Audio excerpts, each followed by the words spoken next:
ભુજ નગરપાલિકાનું તંત્ર કેટલેક અંશે બેદરકાર જણાતા વોર્ડ નંબર 2 અને 3 જાણે નગરપાલિકાનો વિસ્તાર જ ન હોય તેવી પરિસ્થિતિ નજર સમક્ષ આવી છે। રેલવે સ્ટેશન વિસ્તાર બાજુ રોડ, રસ્તા, ગટર અને સફાઈને લગતી અનેક સમસ્યા જોવા મળે છે। ભીડી નાકાથી રેલવે સ્ટેશન સુધીના વિસ્તારમાં લોકો સમસ્યાથી ત્રસ્ત થયા છે, પરેશાન થયા છે। अनेक वखत लेखित मौखिक रजूआत करी होवा छतां पण तंत्र द्वारा योग्य पगलां भरवामां नथी आव्या त्यारे राष्ट्रीय दलित अधिकार मंच साथे स्थानिक आगेवानोए नवतर कार्यक्रम करी विरोध दर्शाव्यो हतो। लागता वळगता तंत्र अने अधिकारीओने सत्वरे लोकोनी रजूआतोने सांभळी समस्याने हल करवानी जरूर छे। स्टोरी रिपोर्ट बाय करण वाघेला, भुज। આજે જ્યારે ભુજના રેલવે સ્ટેશન વિસ્તારની આજે જ્યારે મુલાકાત અને આ જગ્યાને જોતા એવું લાગે છે કે આ જાણે માનવ માટે રહેવાના લાયક જ જગ્યા નથી। અને હું ચોક્કસ કહીશ, આ ભુજની નગરપાલિકા જે મોટી મોટી વાતો કરે છે એમના પદાધિકારીઓને, એમના ચીફ ઓફિસર હોય કે ભુજ નગરપાલિકાના પ્રમુખ હોય, એમને એટલું અમે જણાવીએ છીએ કે સાહેબ તમે અહીંયા 5 દિવસ રહીને તો બતાવો। આ લોકો કોઈ જાનવર નથી, આ લોકોને પણ બંધારણીય હક છે અને જે રીતે માનવ જીવન રીતે રહી શકે એ રીતે રહેવાનો હક છે। પણ ભુજ નગરપાલિકા તદ્દન સદંતર નિષ્ફળ સાબિત થઈ રહી છે। આજે અહીંયા આવીએ છીએ તો એવી કોઈ જગ્યા નથી જ્યાં ગટર ના ઉભરાતું હોય। ત્યારે મોહમ્મદભાઈ લાખા અને આ વિસ્તારના જાગૃત નાગરિકો દ્વારા એક જે નવતર પ્રયોગ કર્યો છે કે અહીં રેલવે સ્ટેશન ઉપર બહાર ગામથી આવતા લોકોને પણ જાણ કરવામાં આવે કે આ એક ગટરની નગરી બની ગઈ છે અને ખાડા ખાંચાથી તેઓ પણ એક સુરક્ષિત પોતાને રાખે।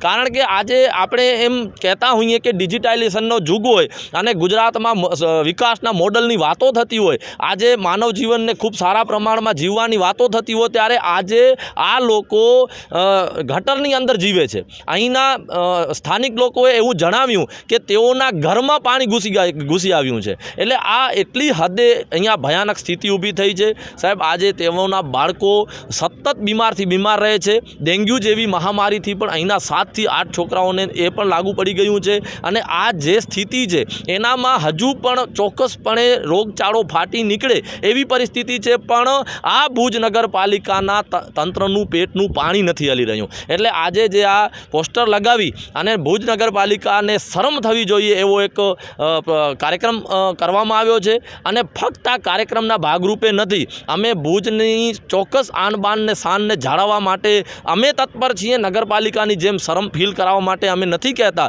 પણ જો આ પ્રશ્ન ટૂંક સમયમાં નહીં સોલ્વ કરવામાં આવે તો ચોક્કસપણે રાષ્ટ્રીય દલિત અધિકાર મંચ તેમજ અહીંના દરેક લોકો સાથે મળી અને ચોક્કસ અહીંથી અમે એક ચીમકી આપીએ છીએ કે નગરપાલિકાની સામે સતત ધરણા ચાલુ થઈ જશે અને એના આગળ રોડ રસ્તા બંધ કરવાના અને કોઈ પણ પ્રકારના ઉગ્રથી ઉગ્ર આંદોલન આપવાની અમે ચીમકી આપીએ છીએ। કારણ કે બંધારણની રૂહે દરેકને સમાનતા હોય અને આ વિસ્તારના લોકો જાણે એક જાનવર જેવું જીવન એમને આ ગટરના કારણે જીવવું પડે તે ખૂબ જ ગંભીર બાબત છે। માટે આજે નગરપાલિકાના વિરુદ્ધમાં એક કાર્યક્રમ યોજવામાં આવ્યો, જે કાર્યક્રમનો ઉદ્દેશ્ય ફક્ત એટલું છે કે આ ગટરની જે સમસ્યા છે તેને કોઈ પણ રીતે કરી અને એનું નિરાકરણ લાવવામાં આવે।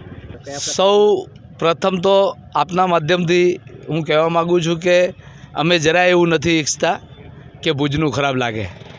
અમારી જરાય એવી ઈચ્છા નથી કે ભુજનું છાપ જે છે અહીંયા આવનારા પ્રવેશીઓ કે અહીંયાના લોકલ લોકોમાં એવી જાય કે અમે લોકો સતત વિરોધ કરી રહ્યા છીએ।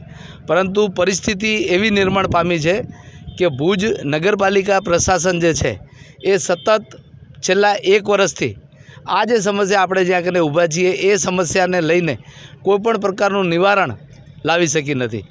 તંત્ર એકબીજા ઉપર આક્ષેપ કરી રહ્યું છે કે આ જવાબદારી રોડ ડિપાર્ટમેન્ટની હતી, આ જવાબદારી PWDની હતી, રેલવેનું કામ ચાલુ છે।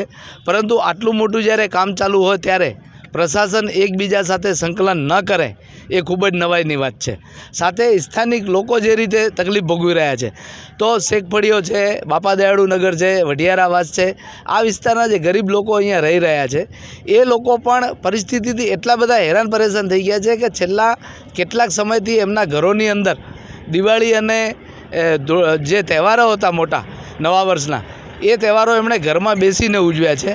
એટલે પ્રશાસન અને વોર્ડ નંબર 3 ખાસ કે એના નગરસેવકો આ સમસ્યાના ઉકેલ લાવવા માટે કોઈ પણ પ્રકારના પ્રયત્નો કરતા નથી.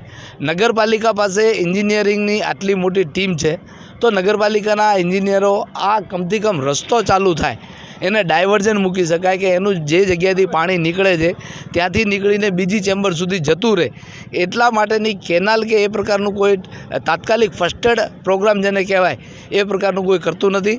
પરિણામે આજે રાષ્ટ્રીય દલિત અધિકાર મંચના નેતૃત્વમાં તમામ વિસ્તારના લોકો સાથે રહી અને એક નવતર પ્રકારનો કાર્યક્રમ આપ્યો છે કે જેનાથી કરીને માંડ પ્રશાસનના પેટનું પાણી હાલે અને શહેરની આ વિસ્તારની સમસ્યાઓ સોલ્વ થાય. બોર્ડની અંદર ખાસ કરીને જોઈએ તો રેલવે સ્ટેશન રોડ જે છે સમસ્યાનું એપી સેન્ટર બની ગયું છે. ત્યાં ભુજ આવતા પ્રવાસીઓને એ લોકો સુરક્ષિત રહે, ધ્યાન રાખે પોતાનું, એવી પ્રકારની એક ચેતવણી આપવામાં આવી છે. બીજો છે કે નગરપાલિકા તરફથી એવું કહેવામાં આવી રહ્યું છે કે અમે આ શહેરને સમસ્યાઓની નગરી બનાવવા માટે તત્પર છીએ. અને ત્રીજું છે કે દેસલસર તળાવ જે છે એ નગરપાલિકાનું નિષ્ફળતાનું પ્રતીક સાબિત થઈ રહ્યું છે. એ માટેના પોસ્ટરો આજે લગાવવામાં આવ્યા છે. દાદુકી રોડ શેખ ખરીઓ પરવીન હુસેન ગકાલી ને એડા ઈ સંગે છે જેટા નેરિયોટા છોકરા ગિંગાર કે અહીં ઘાટરજી હાલ જ નથી થી કતરી વાર હશે અહીં ઓડા ઓફિસથી કંજી હાલ જ ના થઈ સંગુરી અને જી હાલ થીંદી કાલે ને કાસે એની નગરપાલિકા ઓફિસમાં વેરોની ચીકો ઓફિસ તરફી હવે આવ્યું ગાયનથી હવે આવ્યું કાસાજી હાલાના ના થઈ શહેરીયું નેર્યો તો અસાજી જાકે ગાર નતા ન કરી શકે એડ ઘાટે રહે ઘરેલી એનજી હાલ તીદ કાલે ને કાસો સોમવાર વટાનું એની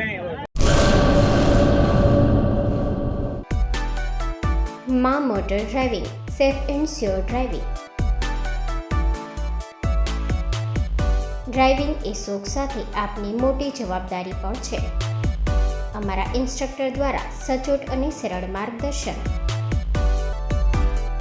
આપની રોજની તાલીમની માહિતી મેળવીને શું અધુરાશ છે એના ઉપર પૂરું ફોકસ કરાય છે.